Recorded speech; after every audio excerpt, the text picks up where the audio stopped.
Tu vois tout de suite l'image elle est moins bien. C'est que toi, c'est beaucoup mieux quoi. C'est beaucoup mieux avec toi. Salut tout le monde, c'est Valentin de Radio King.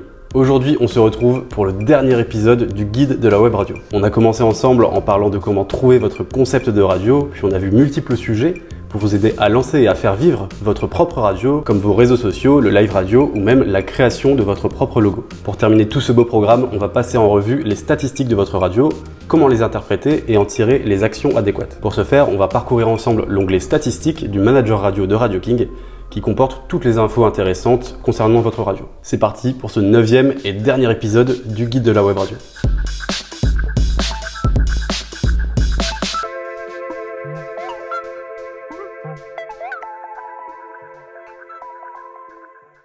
Plongeons-nous directement dans le manager radio pour parcourir le menu statistique. En cliquant dessus, vous allez voir s'afficher un certain nombre d'onglets. On va commencer directement par le premier qui se nomme « En ce moment ». Ici, vous pouvez donc voir combien de personnes écoutent votre radio en direct et où elle se trouve. Comme vous pouvez le voir, la carte affiche la localisation approximative de vos auditeurs en mettant en avant les zones où ils sont plusieurs à vous écouter. C'est une information intéressante qui vous permettra d'adapter les contenus en fonction des zones dans lesquelles vous êtes écouté, et c'est aussi une information qui peut intéresser les potentiels partenaires que vous pouvez contacter.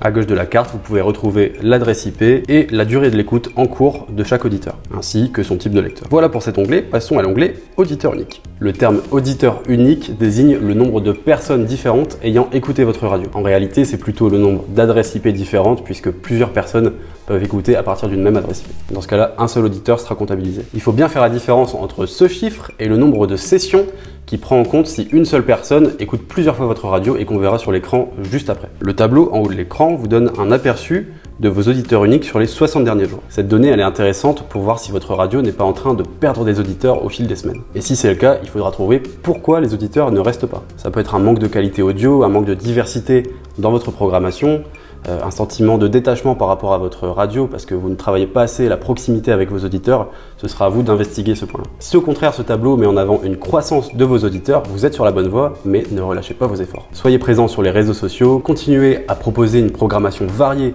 à vos auditeurs et pensez à leur proposer peut-être des fonctionnalités supplémentaires comme l'appli mobile par exemple. Bref, continuons sur l'écran des auditeurs uniques. Ici, vous pouvez choisir la méthode de regroupement des données, donc par heure, par jour, par semaine ou par mois. Plus le regroupement est court, plus vous serez dans une analyse fine des données. Par exemple, on pourra choisir une vue par heure pour analyser quand a commencé un pic d'audience ou quand les auditeurs arrivent sur votre radio pour une émission en particulier. Au contraire, une vue par mois pourra plutôt vous aider à visualiser la croissance globale de votre radio. Pour finir, vous avez la partie graphique et son tableau qui vous permettent de parcourir facilement chaque itération et d'en analyser les tendances. Tout ça est exportable en CSV. On continue sur l'onglet écoute. Ici, on retrouve la même interface que précédemment, mais avec d'autres données. Comme je vous le disais juste avant, ici, si un auditeur unique écoute 100 fois votre radio, les 100 écoutes seront comptabilisées et non un auditeur unique. Alors pourquoi choisir d'analyser les écoutes plutôt que les auditeurs? Là où le nombre d'auditeurs va plutôt vous aider à comprendre la taille de votre audience, le nombre d'écoutes va plutôt vous informer sur la performance de votre radio. C'est une donnée dont il sera surtout intéressant d'observer l'évolution au cours du temps. Elle est également intéressante en la mettant en relation avec les auditeurs uniques. Si vous avez beaucoup plus d'écoutes que d'auditeurs uniques, ça va démontrer un fort attachement de votre communauté à votre radio,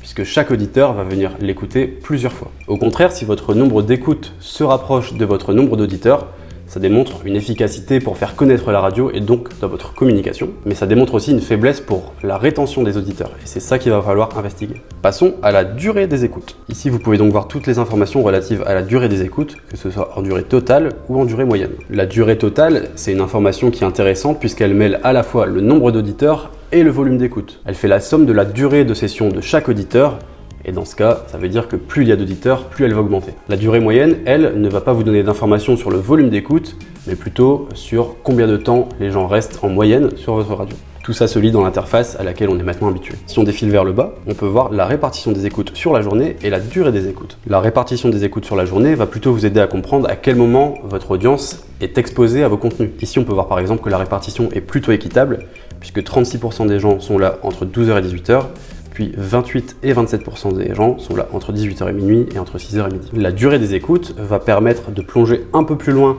que la durée moyenne qu'on a vue juste avant, puisqu'elle va vous permettre d'analyser chaque tranche de durée. Ici, par exemple, on peut voir que un quart des auditeurs restent moins de 30 secondes sur la radio. En additionnant, on peut voir aussi que plus de la moitié des auditeurs restent moins de 15 minutes, qui est un chiffre plutôt normal en fait. Place à l'onglet localisation. Ici, la carte va un peu plus loin que la carte qu'on a pu voir dans l'onglet « En ce moment » en direct, puisque l'information qu'on aura ici va pouvoir être sur une période de temps donnée et non que en direct. Donc la carte que vous voyez représente bien la part d'écoute et non la part d'auditeur unique. Pour la part d'auditeur unique, ça se passe dans le tableau juste en dessous. La localisation des écoutes est toujours une stat intéressante pour voir si votre radio trouve aussi son public à l'étranger. Si pour vous un objectif est par exemple de vous développer aux US, cette page sera votre meilleur allié. Dernière catégorie de notre vidéo consacrée aux stats, l'onglet musique. Ici, vous pourrez savoir si votre audience a plutôt tendance à adorer un titre ou à plutôt ne pas en être très fan. C'est une donnée super intéressante pour les radios au format musical par exemple. Pour que cette donnée soit fiable et pertinente, il vous faudra pousser votre audience à utiliser la fonction vote pour les top titres qui se trouve dans votre application si vous en avez activé l'option. Pourquoi par exemple ne pas organiser des sessions en mode comité d'écoute avec vos auditeurs en leur demandant de voter pour les titres qu'ils aiment ou de voter contre les titres qu'ils n'aiment pas, afin de voir vers quel style vous pouvez faire évoluer votre programmation. Comme je vous ai dit, ne tirez pas des conclusions trop vite.